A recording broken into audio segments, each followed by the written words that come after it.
It's 7 o'clock. Well, thank you very much for joining me, Mrs. Hill. Glad to be here, Carolyn. I would like to thank everyone who is here or who will be watching this video in the future, because as you know, the videos get more views after the episode than actually people that attend, but that's just a geeky thing. I'd like to thank you very much, Heather, for joining me in the season's premiere of Extraordinary Women. Yay! Glad to be here. Tonight we're going to start off with a dear friend of mine, Heather Hill. Heather is an extraordinary woman, and she's got an incredible journey that she's taken, and she's really come out the other end quite remarkably. And so I thought she would be the great person to start off this series, because she can teach us a lot, and that's what it's really all about. And so the session tonight is divided into two parts.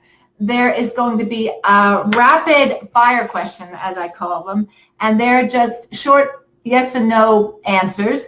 And then we're going to go into the nitty-gritty of this extraordinary woman. So, are you ready, Heather? I'm ready. Let's do it. Let's do it. Okay, first question.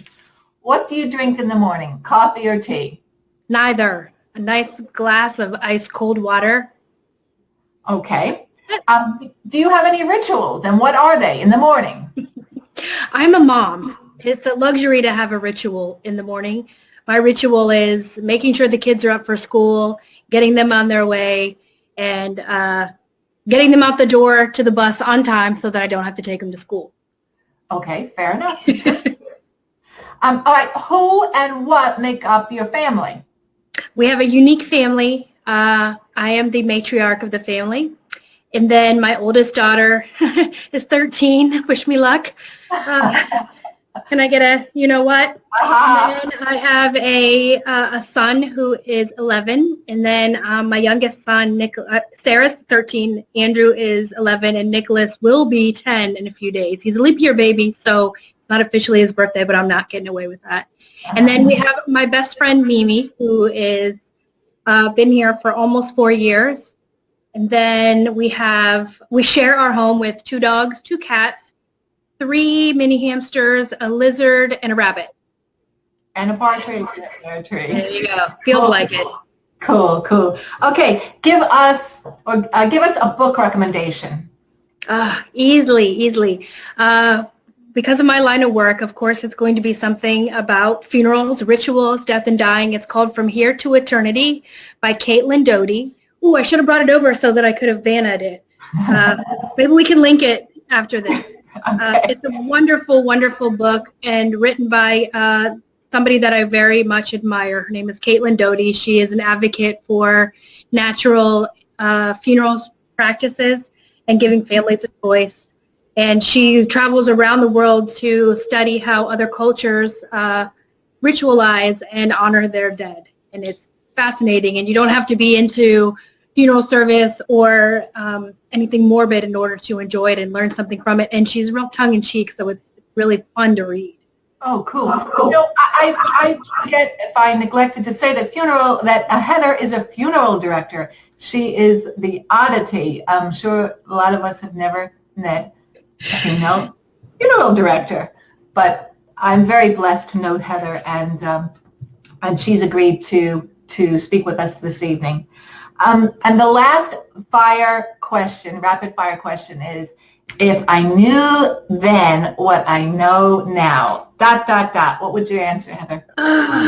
This is a tough question, and I am going to respond by saying I don't have an answer to that, because I feel that each one of our lives is a journey, and that we build upon what we know. So I don't think that I would be where I am now if I had prior knowledge, because everything that I've done in my life has led me up to where I am now, and I think each step was an important aspect of that growth that I had. Mm-hmm. Mm-hmm. Yeah, that's very honest. And I'm sure, yeah, it's very, very honest. Okay, so now we're going to get into the nitty-gritty of the interview. And So I'd like you to tell the audience your story. How did you get where you are? What did you focus on? Tell us about Heather Hill. Well, I was born, no, just kidding. I think in order to tell a little bit of my story, I need to tell a snapshot of my past. I've done several different careers. I started off with a bank teller. That didn't work out well. And then I became a chiropractic assistant, which got me interested in the medical field. And then I went to school. Then I became a vet tech. So I worked with critters. And then that piqued my interest more so in the medical field. And I went to school to become an x-ray tech.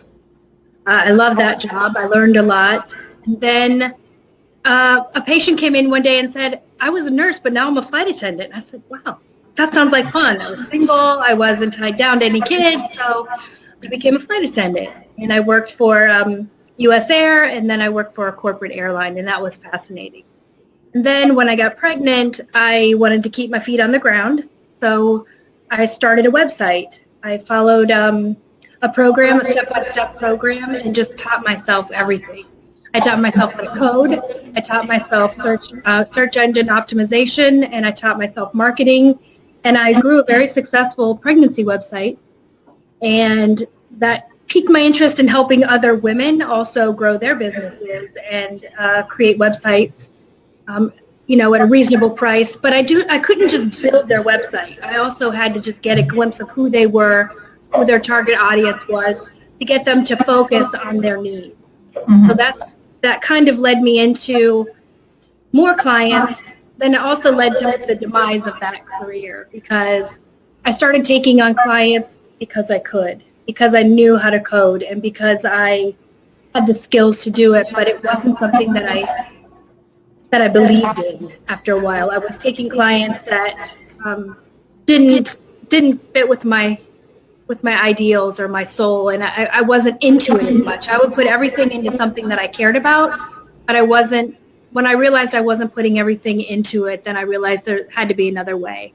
All right. So 3 o'clock in the morning, I'm on, I don't know, one of the career builder sites, Monster or Career Builder, actually it might have been, and I did one of those tests, this career test. What do you want to be when you grow up?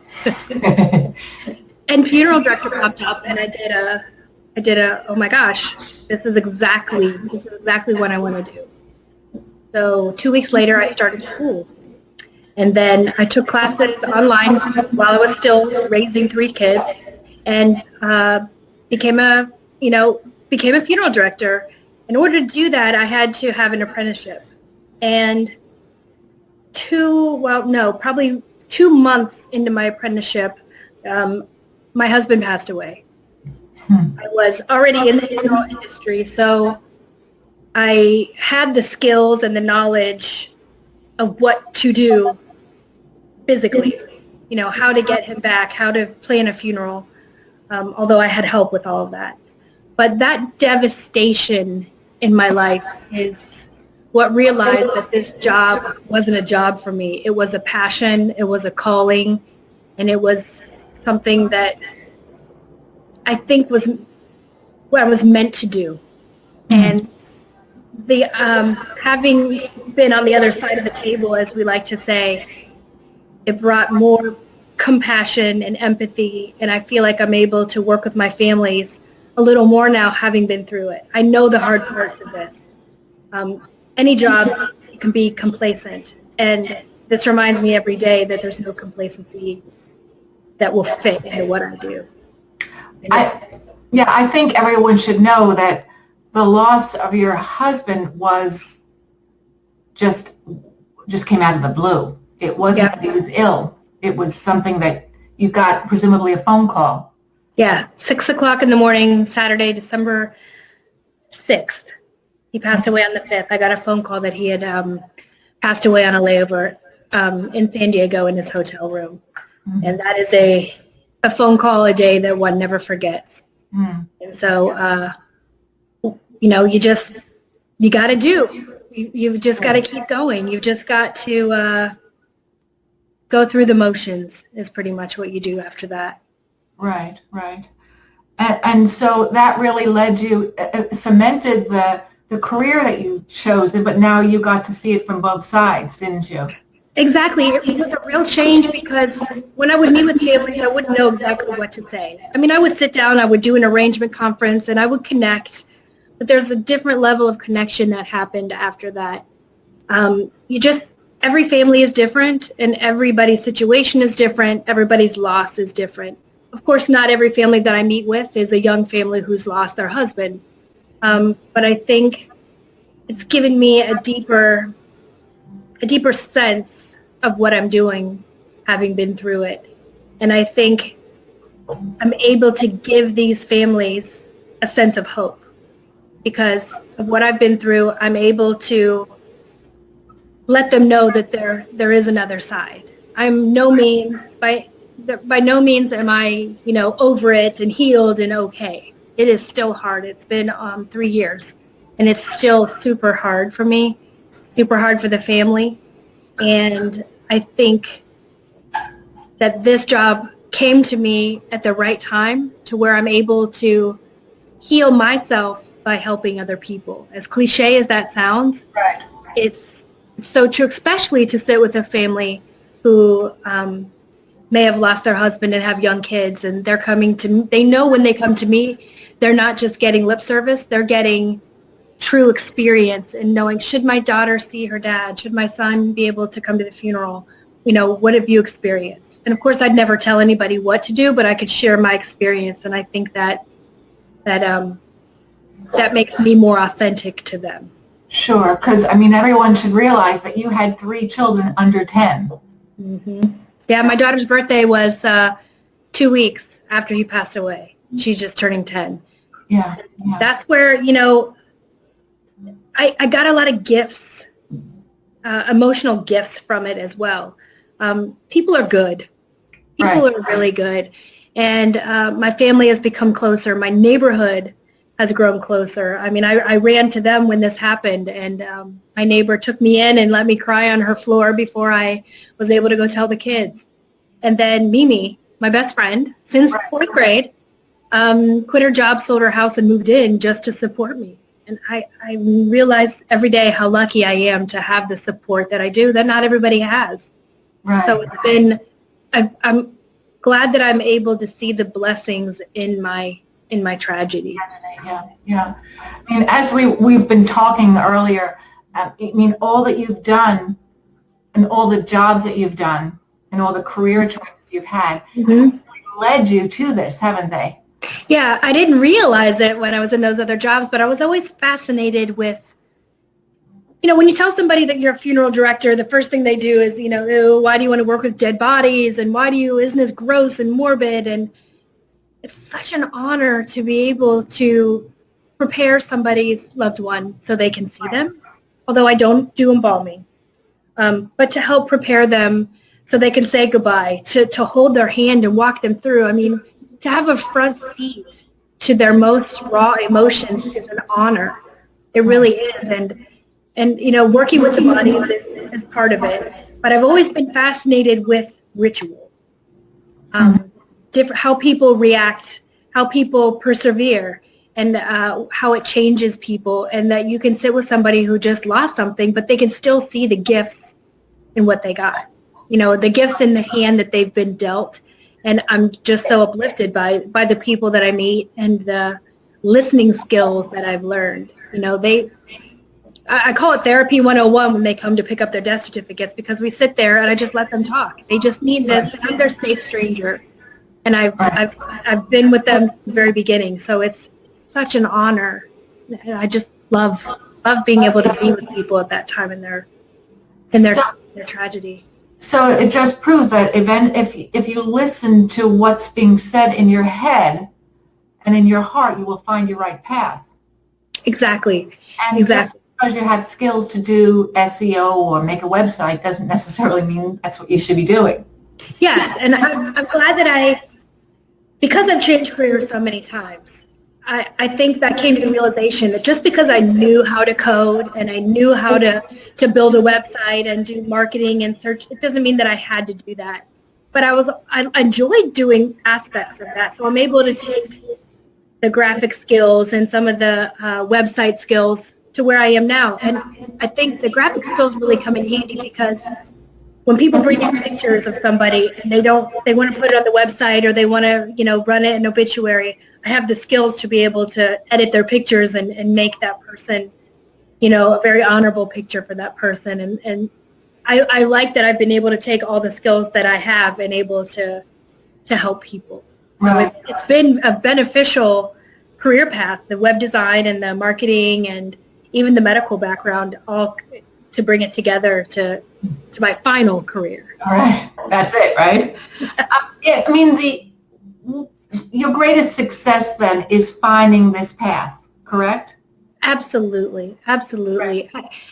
I always, that's when I went back to school for CT scan. I was doing it because I needed to get back into the working, environment after being home with kids.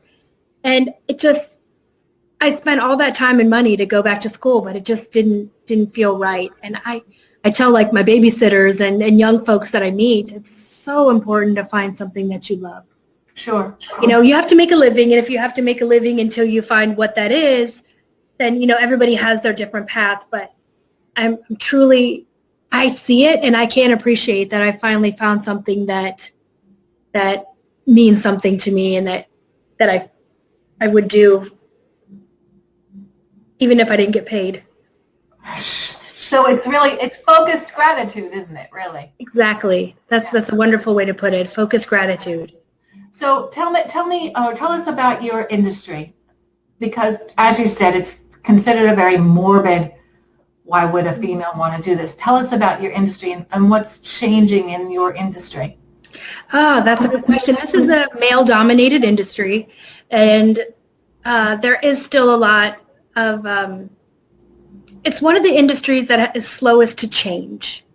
It is, the females come in and, and the community feels that way too. I'll be with a funeral assistant and we'll go into the church and the pastor will walk up and introduce themselves to the assistant when I'm the one that's in charge, and then they, they're taken aback that I'm the one that's running the funeral, Right. So, and that, I like that because I like to change minds. I like to over deliver and show how great that we can serve these families. And actually, it's an industry that's changing as well because most of the classes, the funeral classes that are, mortuary science classes are filling up with women. So it's more than half of the people that are in school, and I can't remember the exact statistic, but I think it's 60 to 70% of these classes are women. We can get the brawn to help us move the bodies. It's the empathy that we show, and it is the diversity that we show, and it is, the creativity that we show. And I think I'm proud to be in a profession where we are slowly taking over, and I'm happy to be a part of that and proud to be a part of that. Yes. Here. The biggest obstacle, obviously, that you've dealt with is the loss within your family. Am I correct in saying that? Of course. Right. And you rose up because you had inner strengths and you had the support of your family around you and your friends. Am I reading that? You are, and while I'm rising up, I'm still in no means whole. Right. I think I'm able to see the gifts, and I choose to find the positivity in all of this. And the advice that I will give people that are really down is the best way that I can honor my husband is to live the best life that I can and raise the kids the best that I can. So I've always been driven, but it's taken on a new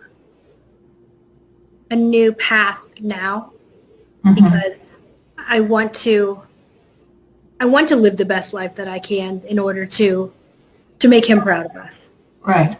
I'm sure he is. Yeah. I know that you do a lot of marketing for the home that you work in. Can you tell us about that industry and a little bit about what you do and how you help them? That's a good question, and I hope that what I'm giving to you and your viewers is, not everybody's a funeral home and not everybody's a funeral director, but I think a lot of these skills that I've learned here can work in any industry. And, but particular to funeral homes, we have a Facebook page, we have a Twitter account. A lot of the, millennials and a lot of our clients, and, we're the same thing when it comes to consumers. Females between these certain ages, I can't push out my numbers, I bet you could, are the people that are looking for our services. They're the people who are doing the shopping. And people do price shop, and people do shop around for funeral homes.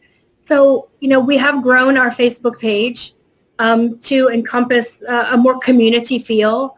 We want our families to realize that we're not, we're not the traditional old school funeral home. We post some funny things. We post some important, articles about grieving and about planning. And I think we've, it gives the community a face, a face of us. I've even done some Facebook Lives on our page. So I think, most people don't think, oh, let's go follow a funeral home's page. But we do have some followers, and they do get a lot of good information, and then they share that information, and then, our page grows. I've also helped grow our business with reviews. Google reviews, and we've had some Yelp and Facebook, but we concentrate mostly on Google reviews because I can't tell you, in the last month, I think I've had 4 of our families say that they found us from reading our reviews. Wow. And that is, there's a lot of competition in Raleigh, in our, Tri-City area, and, people, we read reviews on Amazon. Why not read reviews about somebody that's going to care for your loved one or walk you through it? And, it's not all about price. It's about the service that we can provide for our families. So I think that's the biggest marketing advice that I have that has helped us the most is community involvement in reviews. And we do offer monthly what we call a Death Cafe. I know it sounds odd. Death Cafe is a global international program where people get together and they talk about all aspects of death and dying. And there's no topics that we discuss. It's just whatever people want to talk about. So somebody wants to talk about grief one day. Somebody wants to talk about green burial another day. Natural ways to bury your loved one. There's also, a lot of cremation questions. We get some pre-planning stuff. We talk about losing pets. And I'm really interested in how we talk about families, how your first interaction with death can kind of shape how you think about death and dying, forever. I mean, we can all think back of our first experience when we went to our first funeral. And I think that's fascinating to see how that shapes us. Right. So for us to have that community interaction, we are building a community with this Death Cafe. It gets people to focus on living their best life because death rate's 100%. We're all going to die. So we plan for our weddings. We plan financially. So we talk about planning for our future, for what happens to us and our loved ones. And, it's a really important service that we do by doing this Death Cafe. So with that, with the reviews and the Facebook engagement, I think has increased our business and word of mouth. I mean, all of these things are business aspects that any business can benefit from. So I think we fall into that as well because we provide a service. We provide a service for folks.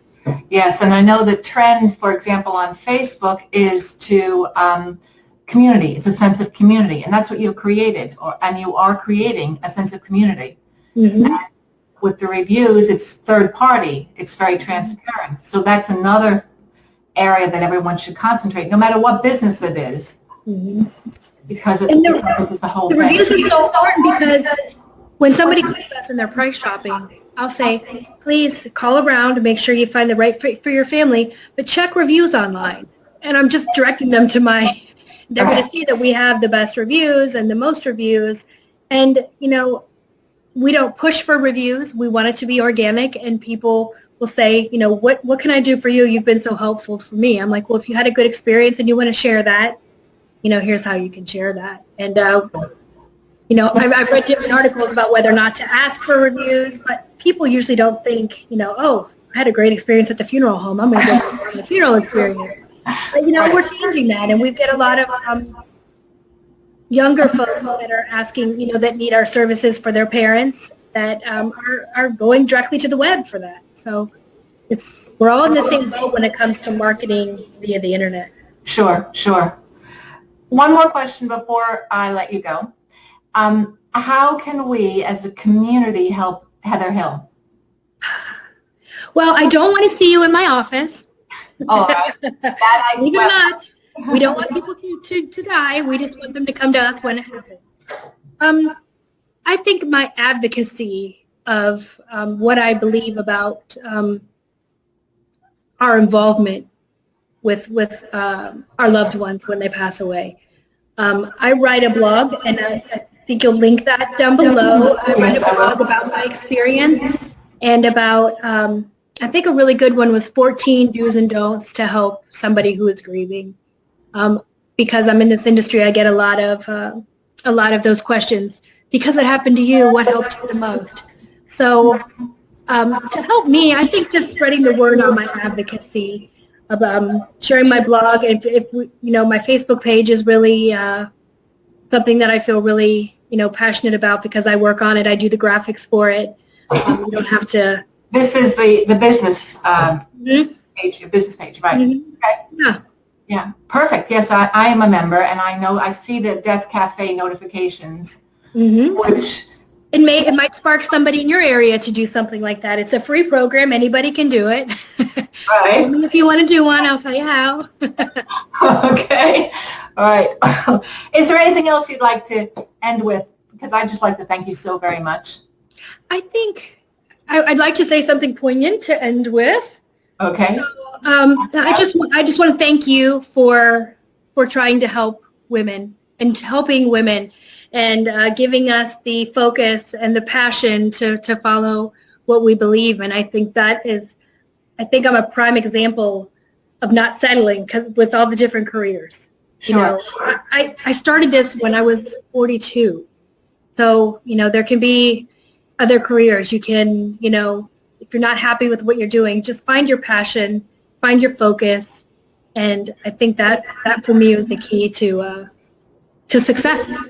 Right. Sure. Sure. Absolutely. Well, with that, I will thank you so very much. And that's really what the purpose of this whole series. There's 4 more women, extraordinary women that are going to be in front of you. And the whole purpose of this is to find your passion, to focus on what really, really makes you tick, and then to market yourself. And that's where I can come in and help you do your marketing for your business.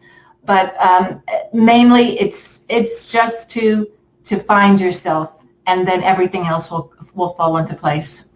Thank you very much, Heather. Thank you for having me. Toodles, everyone. Toodles.